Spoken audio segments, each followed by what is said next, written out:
찬양에 임마누엘이라는 표현이 있었는데, 임마누엘은 하나님은 우리와 함께 하신다라는 뜻입니다. 이 말을 생각하시면서 저를 따라 하십니다. 나는 혼자가 아닙니다. 하나님이 나를 안고 계십니다.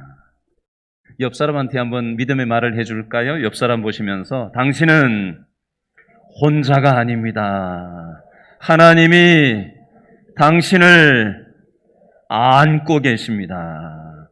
유치하지만 따라합니다. 손을 이렇게 드시고 잘 오셨다고 반겨주시기 바랍니다. 앞뒤 좌우에 한번 돌아보시고 멀리 있는 분 빠이빠이도 한번 하시고 이따 나갈 때도 따뜻하게 험한 세상인데 우리끼리라도 좀 반갑게 맞아주면 좋잖아요. 그렇죠?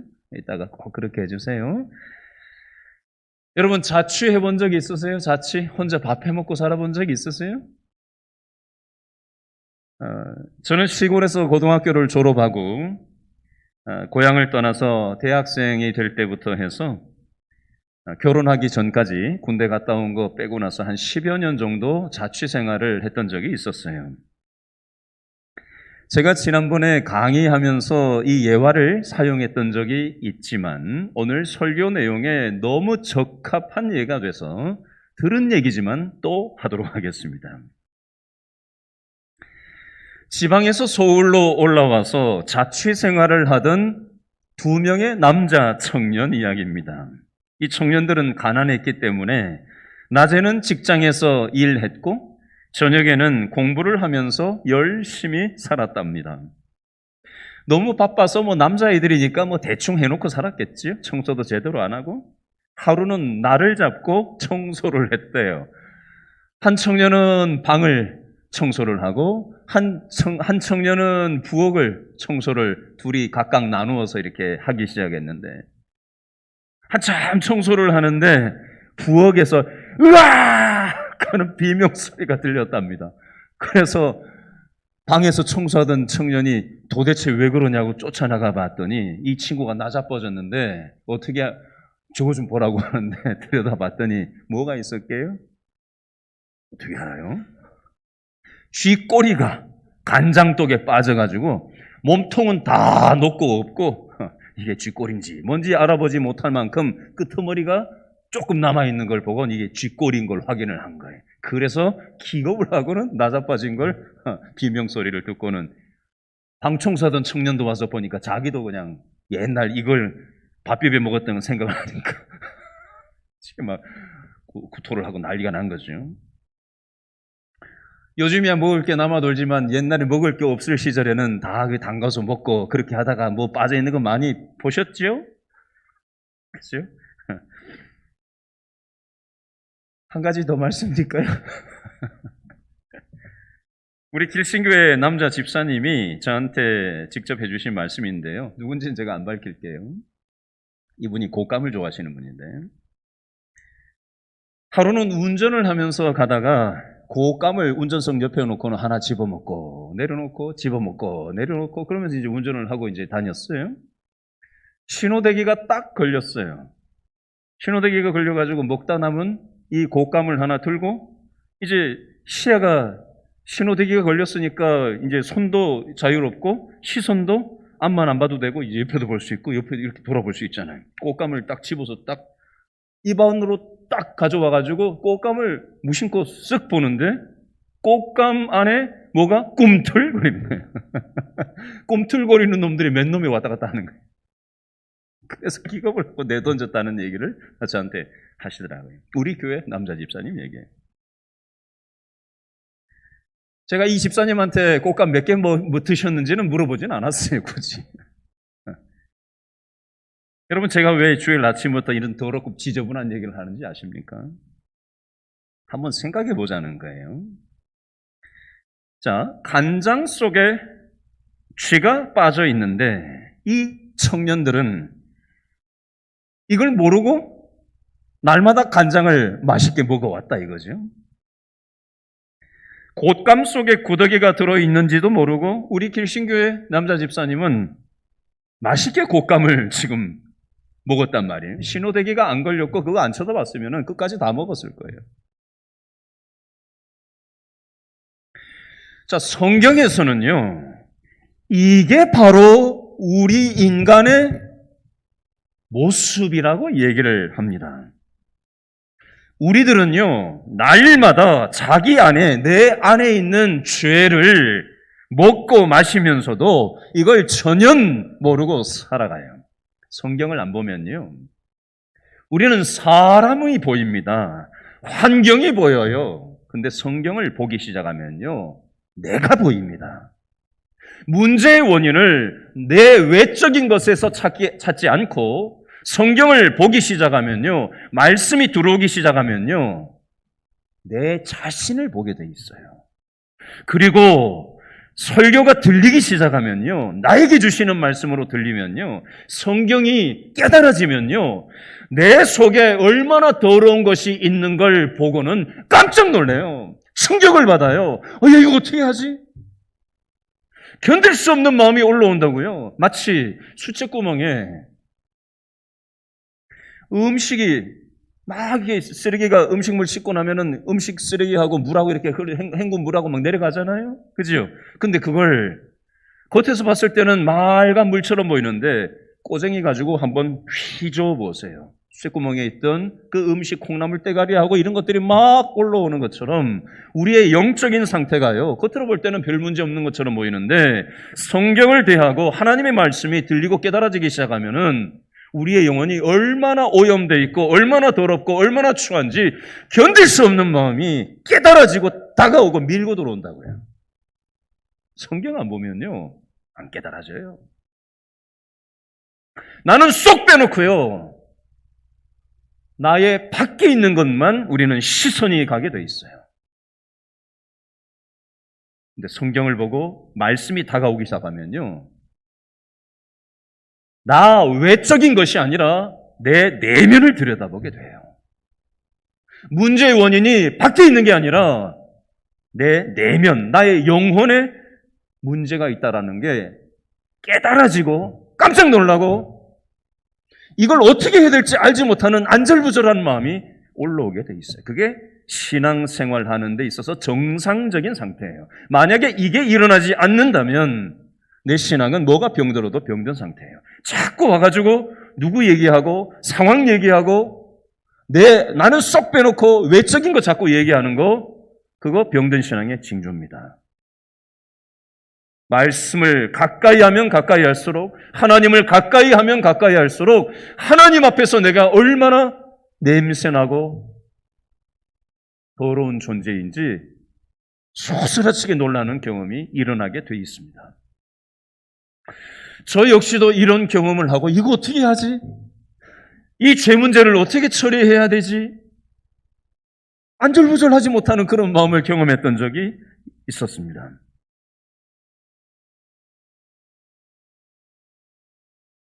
제가 질문을 하나 하겠습니다. 혹시 내 마음 안에 있는 죄를 발견하고 깜짝 놀래 보신 경험이 있으십니까? 죄 때문에 절망해 본 적 있으세요? 죄에 직면하는 이 경험이 일어나지 않으면요, 안 돼요. 한 번은 제가 운전을 하고 지나가는데요, 어떤 노 부부가 길거리에 서서, 세상에 집에서 싸우지, 길거리 남들 다 지나다니는 대로변에서 부부싸움을 하고 있더라고요. 제가 신호 대기가 마침 딱 걸려가지고 들으려고 들은 건 아닌데 워낙 큰 소리로 싸워서 선명하게 그 부인이 남편을 향해서 소리를 지르는 걸 제가 아직도 잊을 수가 없습니다. 이렇게 얘기했어요. 부인 왈, 난 당신하고 얘기하면 정신병자가 되는 것 같아. 이렇게 얘기하더라고요. 악을 쓰면서 얘기하더라고요. 여러분, 성경을 보면요, 형 가인이 동생 아벨을 죽여버리는 장면이 나옵니다. 친형이 친동생을, 요즘 뉴스에만 나오는 게 아니라 성경에 보면 친형이 친동생을 죽여버려요. 야곱이 엄마하고 짜고 아버지한테 사기를 칩니다. 야곱의 큰아들 루벤이 자기 아버지의 첩하고 간통을 합니다. 별의별 일이 다 나오지요. 시아버지 유다가 며느리하고 부적절한 관계를 맺습니다. 물론 며느리인지 몰랐어요. 어쨌든 결과적으로는 그랬어요.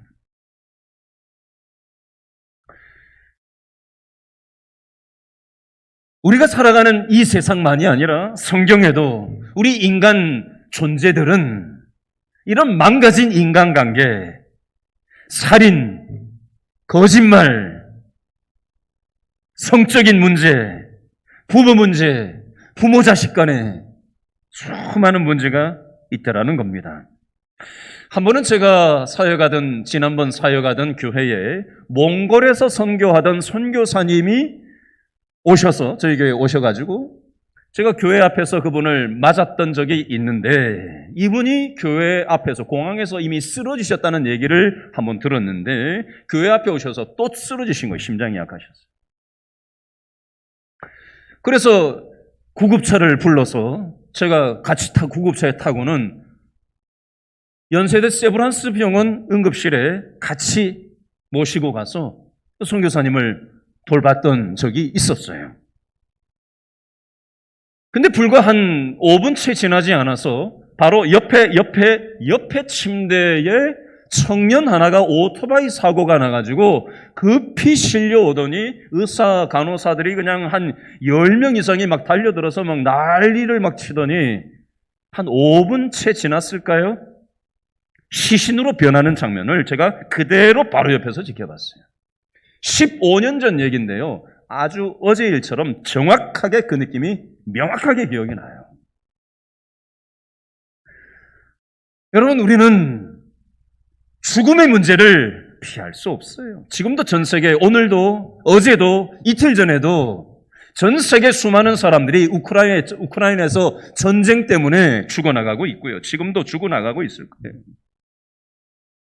지금도 코로나 때문에만 해도 엄청나게 많은 사람이 매일매일, 심지어는 고양시에서 뉴스 보셨어요? 고양시에서 시신이 감당이 안 돼가지고 시신을 숨겨가지고 몰래 냉동고도 아니고 검사 나온다고 하니까 차에 그냥 쑤셔 박아 넣어가지고 관도 삐뚤게 넣어놓은 그런 게 뉴스에 지난주에 나왔어요. 죽음, 관계의 단절, 환경의 파괴, 전쟁, 수많은 문제들이 우리가 살아가는 이 세상에 예나 성경의 이 시대나 오늘 우리의 시대나 변함없이 있습니다.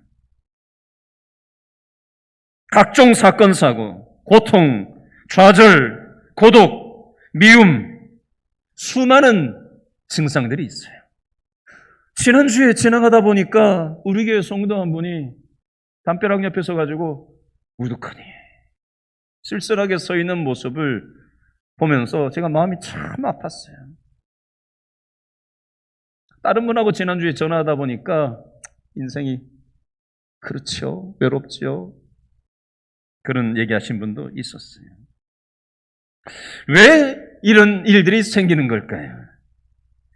성경에서는 이 모든 것들이 바로 죄의 증상, 죄의 DNA가 우리에게 있기 때문에 죄의 결과물들로 죽음의 문제가 오고 가지가지 인간관계가 파괴가 되고 전쟁이 오고 수많은 병리적인 현상들이 우리가 사는 세상, 이 땅에 있더라는 것입니다. 성경에서 말하는 죄는 따라합니다. 하나님과의 단절 따라합니다. 하나님과의 단절. 이게 바로 하나님께서 얘기하시는 성경에서 말하는 죄의 정의예요.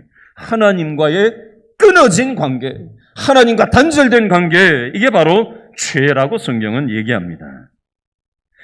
신앙생활을 아예 안 하는 사람들은요, 당연히 하나님하고 단절된 상태예요. 그런데요, 신앙생활을 한다는 사람들 중에서도 하나님 뜻대로 살아가야 하는데 교회는 다니는데 내 뜻대로 살아가는 사람들이 있습니다. 교회는 다니는데 하나님 뜻대로 살지 않고 내 뜻대로 산다? 그것도 역시 하나님과 단절된 상태입니다. 그건 죄예요. 하나님을 의존하면서 살아가야 되는데 하나님을 의지하지 않고 내 힘을 의지해서 살아간다면 그건 역시도 하나님과 단절된 상태, 성경에서는 죄라고 얘기합니다.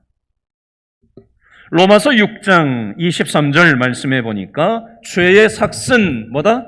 사망이다. 다른 말로 하면요, 죄의 삭은 하나님과의 관계 단절이다 라고 바꿀 수 있습니다. 지난주에 말씀드렸죠. 나무가 열매를 맺으려면 나무가지는 무엇으로부터 영양분을 공급받는다고요? 땅 밑에 있는 뿌리로부터 영양분이 올라가서 가지에 연결이 돼서 영양분이 주입이 돼야 그 가지는 열매를 맺을 수가 있습니다. 근데 가지가 부러져 있어요.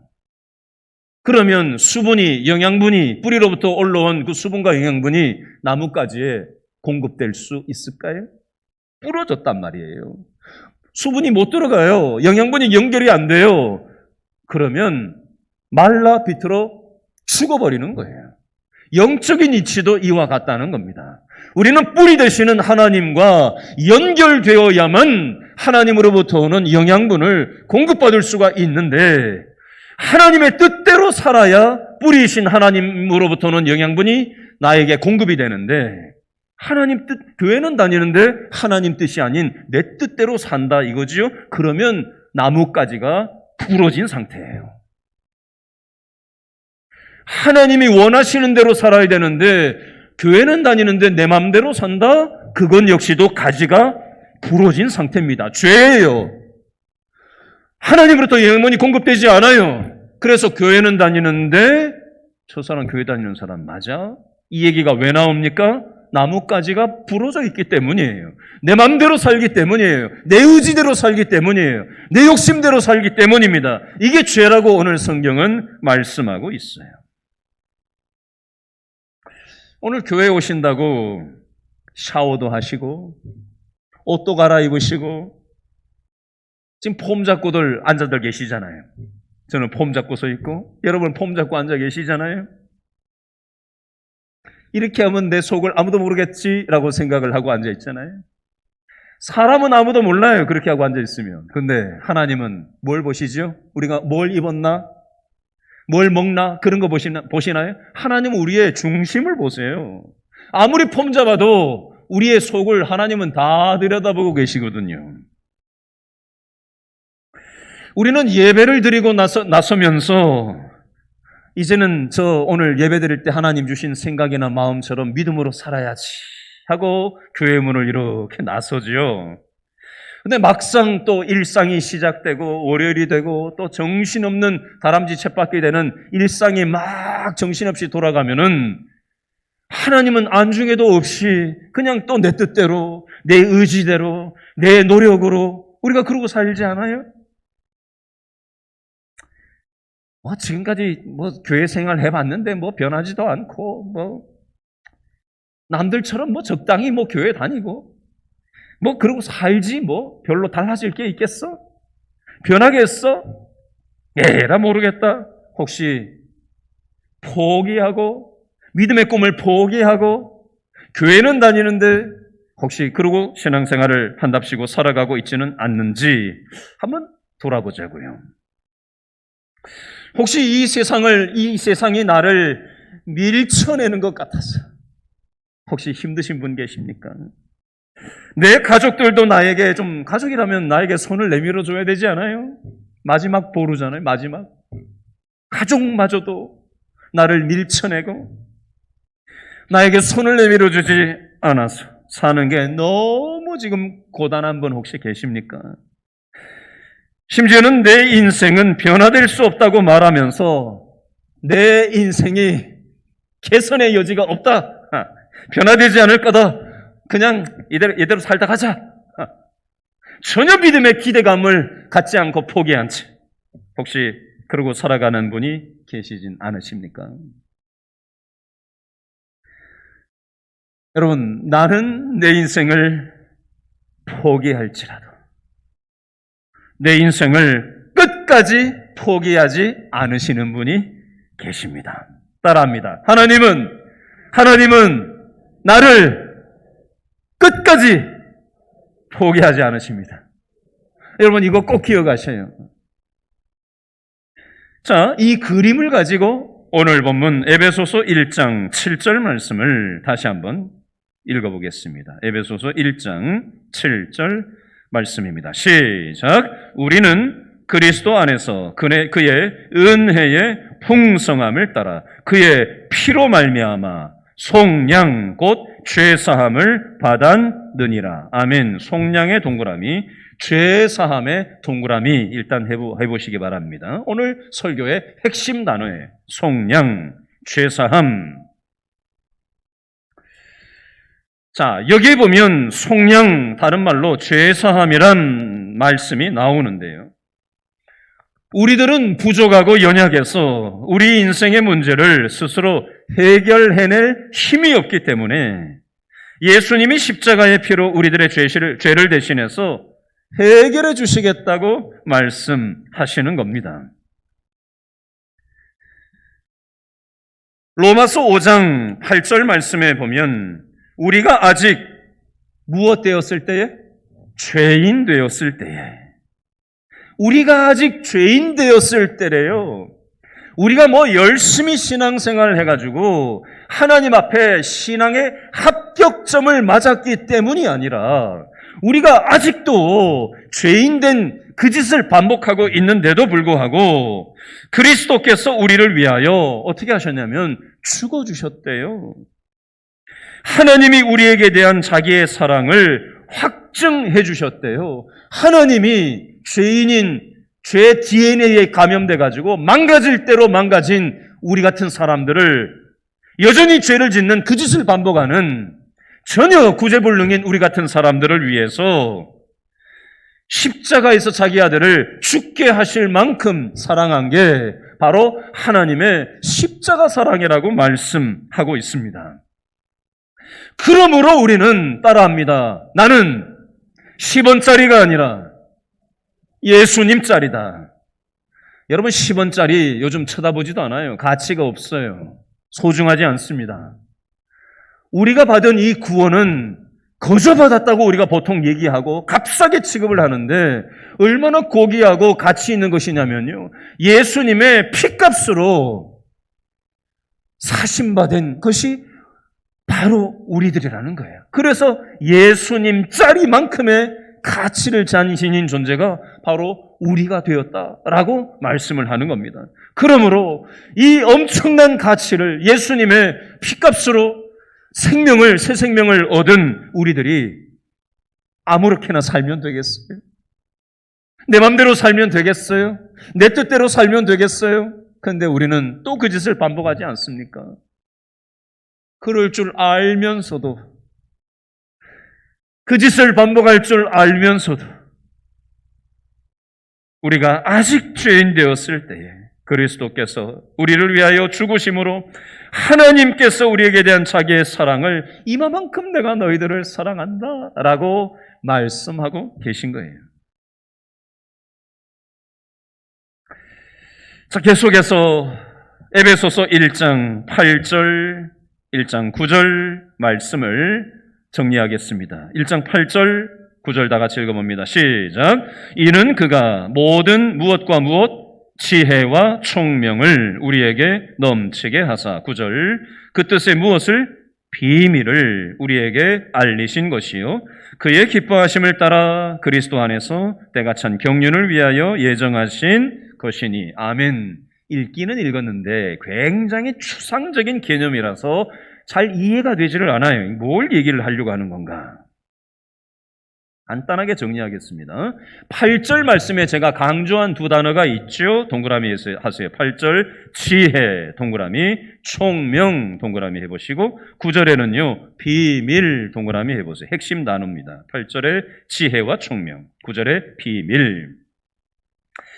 하나님은 자녀된 우리들에게 8절에 지혜를 주시고요 총명을 주셔요. 9절에 하나님의 영적인 비밀이 깨달아지게 하시고 십자가가 믿어지게 하세요. 이 비밀을 우리에게 믿음의 선물로 주셨어요. 자, 일단 설명해 놓고 가겠습니다. 요 내용에 대한 이해를 이따가 설명을 알아듣기 쉽게 해드릴게요. 10절 말씀 일단 읽고 설명하고 그 다음에 예를 들겠습니다. 10절 말씀 마저 읽겠습니다. 10절 시작. 어디에 있는 것? 하늘에 있는 것이나 어디에 있는 것? 땅에 있는 것이 다 누구 안에서? 그리스도 안에서 뭐하게? 통일되게 하려 하심이라. 통일의 동그라미 해보세요. 통일. 핵심 단어, 10절의 핵심 단어는 통일. 우리의 소원 통일. 이게 아니에요. 여기서 나오는 통일은. 자, 그럼 뭐냐? 자, 7절 말씀에 속량이라는 말은 구속, 구원이라는 말로 바꿀 수가 있는데요. 로마서에서도 구원을 많이 얘기하고요. 에베소서에도 구원을 많이 얘기하는데 로마서에서 얘기하는 구원과 에베소서에서 얘기하는 구원이 좀 달라요. 자, 간단하게 핵심만 정리합니다. 로마서에서 얘기하는 구원은요, 인간 개인의 구원을 얘기하는 거예요. 죄로 인해 망가질 대로 망가진 개인의 인생들이 예수님의 십자가 피로 하나님과 단절된 상태였던 사람들이 연결되었다라는 개인의 영혼 구원을 얘기하는 측면의 구원이 로마서의 구원의 개념이라면 에베소서 1장 10절에 나오는 하늘에 있는 것들, 땅에 있는 것들, 이거는 사람만 얘기하는 게 아니에요. 천하 만물 모든 전 영역을 얘기하는 겁니다. 여러분, 하나님이 이 세상을 창조하실 때 사람만 창조해 놓지 않으셨잖아요. 그죠? 별과 달과 이 세상 모든 것들을 창조하셨죠. 하늘에 있는 것, 땅에 있는 것, 천하 만물 모든 모든 것들, 전 영역들을 하나님이 만드셨고 통치하셔요. 이 모든 인간을 포함한 이 세상 모든 만물들을 하나님께서는 구원하시는 사건을 에베소서에서는 개인의 구원만이 아니라 전 영역의 구원을 말씀하는 게 에베소서의 구원입니다. 그냥 그런 줄 아시고 지나가면 돼요. 자, 한글 성경에는 10절에 없는 단어, 영어 성경에도 안 나오는 단어가 원어 성경에 보면은 한 단어가 나오는 게 있는데 그게 무슨 말이 숨어 있냐면 다시라는 말이 원어 성경에는 나와요. 이게 있고 없고가 우리가 이 말씀을 이해하는데 어떤 차이를 보이냐면요. 다시라는 말이 나오려면은 그 전에 무언가가 있었는데 그게 없어졌다가, 그죠? 다시 이게 생긴다는 뭐 그런 의미처럼 여겨지지 않습니까? 자, 하나님은 이 세상을 완전한 세상을 창조해 놓으셨어요. 살인도 없고 미움도 없고 먹는 것 때문에 고통당하지 않고 스트레스도 없고 전쟁도 없고 환경 파괴도 없고 완벽한 세상을 이 세상에 창조해 놓으셨어요. 그 완벽한 질서 있는 하나님의 선하신 뜻 안에 있는 그 조화로운 세상을 하나님이 창조해 놓으셨는데 태초에 에덴 동산에서 아담과 이브가 어떻게 했죠? 하나님이 주신 이 자유의지를 가지고 지 마음대로 하나님의 뜻을 순종하지 않고 그래서 하나님과의 관계가 단절이 되어버린 거예요. 그래서 이 완벽한 세상이 망가지고 그때부터 살인이 오고 사기치고 환경이 파괴되고 전쟁이 오고 부부간에 부모 형제간에 이웃간에 심지어 성도들 안에서조차 인간관계가 망가져서 힘겨움이 이 땅에 왔다는 겁니다. 완벽한 세상으로부터 죄의 DNA가 들어오고 난 다음에 이 세상이 망가질 대로 망가졌다는 거예요.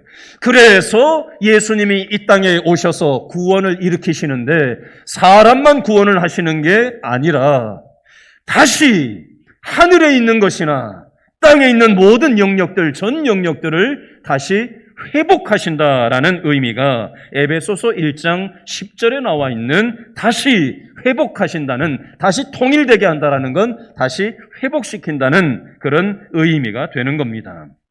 예를 들어보겠습니다. 뉴스를 보다 보니까 휴대용 거짓말 탐지기가 있다고 하더라고요. 벌써 옛날에 나왔어요.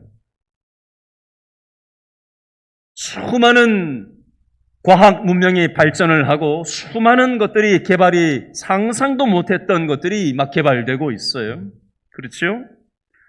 자, 그러면 우리가 이 땅을 살아가는 건 점점 편리해질 겁니다. 그렇죠? 겉모습은 굉장히 더 편리해질 거예요. 근데 우리의 내면은 어떨까요? 겉으로는 점점 살기 좋아지고 편리해지는, 돈만 있으면 편리해지는데 우리의 인간 내면은 어떨까요? 이 세상이 점점 편리해지는 것처럼 우리의 내면도 점점 개선될까요? 어떻게 생각하세요? 앞으로 복제 인간이 나와서 사람이 생명이 200년을 살고 300년을 살고 그렇게 되면 더 이상 우리들은 고통도 당하지 않고 좌절도 고독도 미움도 시기도 없는 완벽한 이상적인 세상이 올까요? 어떻게 생각하십니까? 그걸 기대하십니까? 나 안 죽고 그런 세상 한번 살아볼란다. 계세요? 여러분, 저를 한번 따라해 주시기 바랍니다. 따라합니다. 우리들은 나뭇가지입니다. 하나님이 우리 인생의 뿌리가 되십니다. 하나님, 따라합니다. 하나님, 저는 부족하고 연약한 사람입니다. 저를 좀 도와주세요. 하나님은 이 마음을 갖고 하나님을 생각하고 하나님을 품고 하나님 앞에 예배하는 자들을 찾고 계셔요. 오늘 예배당 왔냐 안 왔냐 이런 거 말고요. 하나님은 그런 거 보시는 분이 아니에요. 착각하지 마세요. 예배당 공간 안에 예배 형식 안에 들어와 있다고 예배드렸다고 착각하지 마세요. 제발. 뭐가 예배입니까? 물리적인 이 형식이 예배가 아니라고요. 우리의 마음을 찢어서 하나님이 나에게 주시는 음성이 들려지고 경험되고 깨달아지는 이게 일어나지 않으면요. 그냥 왔다 가는 거예요, 그냥. 물건 사러 어디 갔다가 나오는 거 하고 뭐가 달라요? 여러분, 하나님은 우리에게 우리의 영혼을 회복시켜 주기를 원하셔요. 내 스스로 내 인생을 구원할 능력이 없다라는 걸 인정하고 하나님 아니면 안 된다라는 이 절박감이 되살아나야 되는데 교회 가면 그렇지 이런 어떤 정도의 마음을 가지고 교회 나와 앉아 있으면요. 예배 경험이 일어나지를 않는다니까요. 찬송을 해도 냉랭하다니까요. 설교를 들어도 졸리기만 한다니까요. 중요한 건 내 마음의 자세예요, 자세. 하나님은 우리의 중심을 보세요. 옷 뭐 입었나? 그런 거 하나님은 안 보세요. 우리의 마음이 어떤가? 그걸 보시는 거예요. 여러분, 오늘 말씀을 마무리하면서 제가 느꼈던 오늘 말씀과 연관된 저의 어떤 일상에서 느꼈던 몇몇 가지들을 나눔을 통해서 좀 여러분들한테 이해하기 쉽게 좀 다가가려고 합니다. 어제 토요일 날 아침 제가 교회에 출근을 하기 위해서 제가 사는 집에서 주차장으로 딱 내려가려고 문을 딱 열었는데 청소하시는 여자분이 저를 보자마자 이제 주민들한테 이제 청소하는 분들이 을이잖아요, 을. 그죠? 주민들은 갑이고. 그러니까 인사를 꼭 가더라고요. 안녕하세요. 그래서 제가 쓱 보고는 수고 많으십니다. 인사를 했어요. 안 한 거 아니에요. 근데 하고 딱 돌아서 가지고 걸어가는데 제 마음에 어떤 생각이 딱 들어오냐면 그분에게, 저 여자분에게 눈을 조금 더 쳐다보고 따뜻하게 좀 더 웃어주고 조금 더 적극적인 인사를 했으면 어땠겠냐, 이 마음이 생기더라고요. 왜냐하면 연이어서 하나님이 어떤 마음을 저한테 주시냐면, 하나님은 너만 사랑하는 게 아니라 저분도 소중한 영혼으로 하나님께서 생각하시는데, 너가 좀 더 저분을 소중하게 더 대했다면 어땠겠냐. 그 마음이 와가지고 생각을 해보니까 그분을 쳐다보았어요. 물론 제가 진행 방향이 내리자마자 이쪽 방향이었고 이분은 오른쪽에 서 있었기 때문에 제가 자동적으로 내리자마자 왼쪽으로 시선을 틀었을 때 이분이 인사를 했기 때문에 제가 적극적으로 돌려서 인사한다는 건 사실 쉬운 상황은 아니에요. 그럼에도 불구하고 제 마음에 좀 더 적극적으로 네가 그분의 존재를 인정해드리고 소중하게 대했다면 어땠겠냐. 하나님이 그걸 원하신다는 마음을 저한테 불러일으키셨어요. 그게 어떤 면에서 하나님의 창조 질서대로 하나님께서 나하고 스쳐 지나가는 그 사람이지만 그분의 존재를, 하나님께서 태어나게 하신 그 존재를 소중하게 대하는 하나의 방식 아닐까 하는 생각을 해봤습니다. 그래서 여러분들한테도 한번 이 부분을 실천해 보실 것을 저를 포함해서 권면을 한번 드리고 싶어요. 내가 사람을 대하는 방식이 과연 어떤가?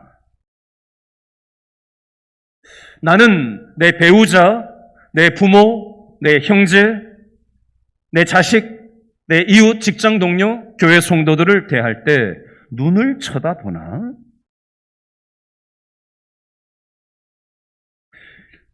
그 사람을 소중하게 대하고 있나? 아니면 10원짜리 취급을 하고 있진 않나? 갑질 태도로 대하고 있지는 않나? 한번 돌아봤으면 좋겠어요.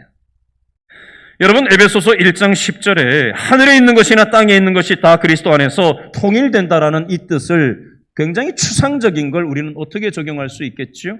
하나님께서 만드신 영역들을 우리는 소중하게 대하는 것, 자연을 소중하게 대하고 사람을 소중하게 대하고 하나님이 나에게 맡겨주신 일을 소중하게 대하고 가치 있게 여기는 자세, 그게 예배의 자세가 아닐까요? 예배당에 와서 찬송만 부르고 설교만 듣고 그것만 예배일까요? 하나님은 예배당 바깥에서 일어나는 우리의 모든 삶의 전 영역 속에 하나님께서는 역사하시는 분인데, 우리는 하나님을 예배당 안에 가둬두고 하나님은 예배당 안에만 계신 분으로 여기고 우리의 일상은 내 멋대로 살아가는 것 아닙니까? 우리가 이 부분을 한번 곰곰이 돌아봤으면 좋겠어요. 차를 몰고 교회 앞으로, 요 앞에 골목 사거리를 딱 지나가지고, 우리 교회 딱 들어오기 전에 바로 골목 사거리, 어제 교회 앞에 딱 지나오는데, 골목 사거리가 다가왔으니까 차를 이제 천천히 몰고 이렇게 좌우를 이렇게 보는데, 좌쪽을 보고 오른쪽을 딱 보는데 어디 익은 분이 딱 서 있는 이쪽으로 걸어오시는 거예요. 누구냐면 우리 교회 성도님의 교회 안 나오시는 남편이에요. 그래서 제가 반가워가지고 창문을 얼른 열고는 안녕하세요 그랬어요. 그랬더니 이분이 그냥 인사 쓱 하고 쓱 지나가야 일반적인 상황인데, 그분의 성향이나 저하고의 관계가 그렇게 많이 대화해 본 적도 없고 그랬기 때문에 그럴 것 같은데 이분이 다가오시더라고요. 한 발 가까이. 그래서 뭐라고 얘기하시는지 알아요? 자기가 힘든 부분을 저한테 얘기를 하시더라고요. 여러분, 대화에도 단계가 있거든요. 날씨 얘기하고 껍데기 얘기하는 게 있고요. 두 번째 단계는요, 자기 마음을 얘기하는 단계예요. 근데 이분이 보자마자 자기 힘든 마음을 저한테 얘기를 하더라고요, 세상에. 그래서 제가 그랬어요. 그것 때문에 힘드시겠습니다. 제가 공감을 해드렸어요. 여러분, 제가 그분하고 인사를 마치고 짧은 시간의 대화였지만 쓱 이쪽으로 조금 이동하면서 어떤 생각이 딱 들었냐면, 하나님이 저분의 마음을 열고 계시는구나. 이 마음이 쑥 들어왔어요. 저분의 영혼을 회복하시기를 원하시는구나. 여러분 어떻게 생각할지 몰라도 하나님이 저한테 그 마음을 주셨어요. 교회 주차장으로 딱 들어오려고 하는데 저쪽에 벌써 토요일마다 청소를 우리가 지금 자원해서 하잖아요. 청소하시는 분들이 몇 명이 보이는데 처음 보는 우리 성도가 딱 나와서 청소를 하고 있는 거예요. 제가 깜짝 놀랐어요. 나중에 얘기를 잠깐 해보니까 하나님께서 자신의 삶 가운데 요즘 은혜를 주셔서 이 부분에 대해서 이렇게 은혜를 주셨습니다 라고 얘기하면서, 그래서 너무 그 은혜가 감사해서 이렇게 봉사하고 싶은 마음이 생겨서 봉사를 하고 있고, 또 어떤 부분에 대해서 하나님 주신 은혜를 표현하고 이렇게 뭔가 하고 싶은 마음이 지금 이렇게 저렇게 생기고 있다라는 얘기를 저하고 함께 나눠서 서가지고 얘기를 했어요. 여러분, 제가 왜 이런저런 얘기를 하고 있는지 아세요? 오늘 설교 제목이 에베소 1장 7절 말씀에 은혜의 풍성함이라는 게 설교 제목이에요. 하나님께로부터 은혜를 받은 사람은요, 그게 감사해요. 그래서 누가 시키지 않아도 무언가를 하고 싶은 거예요. 기쁜 거예요. 누가 뭐라 그래도 그게 좋은 거예요. 그게 은혜의 풍성한 사람의 모습이에요. 저는 우리 길신교회 성도들이 하나님의 이 은혜가 풍성한 신앙생활을 누렸으면 좋겠고요. 은혜가 없는 이 차가운 세상에 은혜의 통로로 살아갈 수 있었으면 좋겠어요. 제가 예를 하나 마지막으로 들고 오늘 설교 마칠게요. 이것도 역시 옛날에 얘기했던 내용인데 너무나도 적합해서 한 번 더 인용을 하려고 합니다. 미국의 시골에 전형적인 그런 장로 교회에 주일 예배를 드리고 있는 중이었습니다.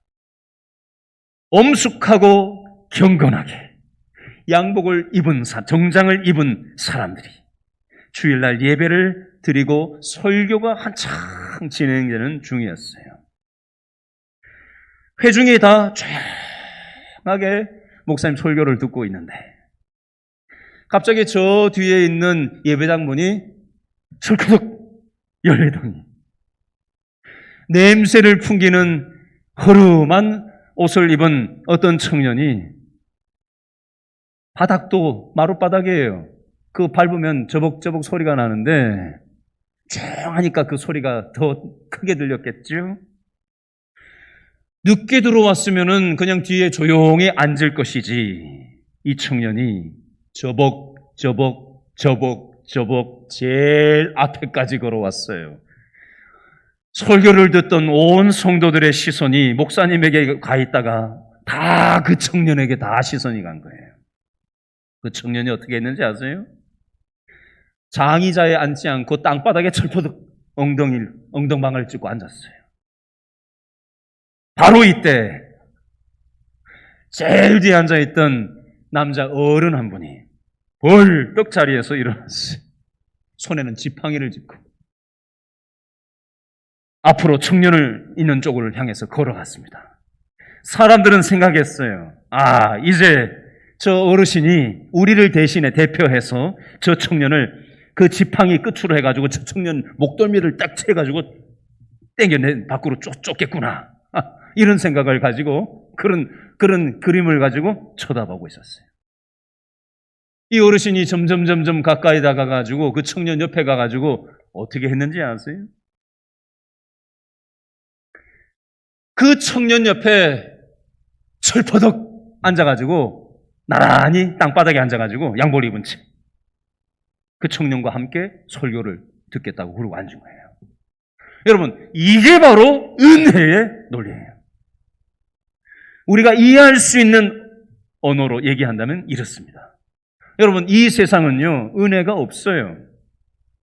이 세상은요, 돈의 논리잖아요. 그렇죠? 내 생각이 기준점이 되잖아요. 내가 살아보니까 이렇더라, 이게 기준이잖아요.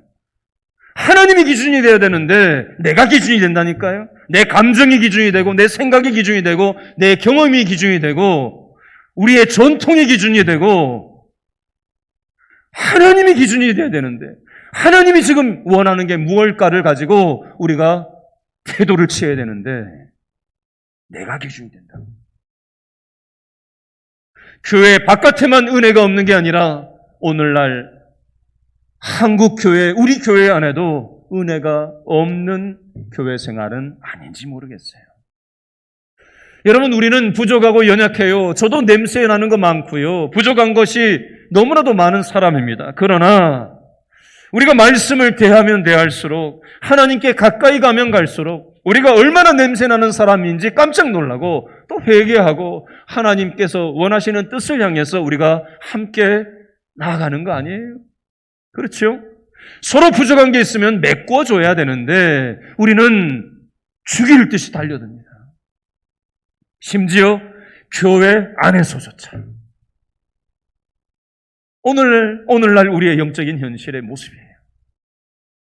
여러분, 은혜 없는 세상, 은혜 없는 교회 속에서 살아가는 우리들이 오늘 이 말씀을 통해서 아무 자격 없는 우리를 그저 은혜 주신 이 은혜를 우리가 입었다면 우리도 우리의 가정에서 은혜의 통로로, 우리의 직장에서 은혜의 통로로, 우리 교회에서 은혜의 통로로 우리가 하나님 뜻대로 순종하여 망가져 있는 그 영역들을 다시 통일되게 하기를, 회복시키기를 원하시는 게 하나님의 우리를 향한 뜻이라는 사실, 여러분 우리가 깨닫고 내가 뭘 할 수 있을까 한번 생각해 보시고 하나님께로 나아가는 저와 여러분 될 수 있기를 바랍니다. 아멘.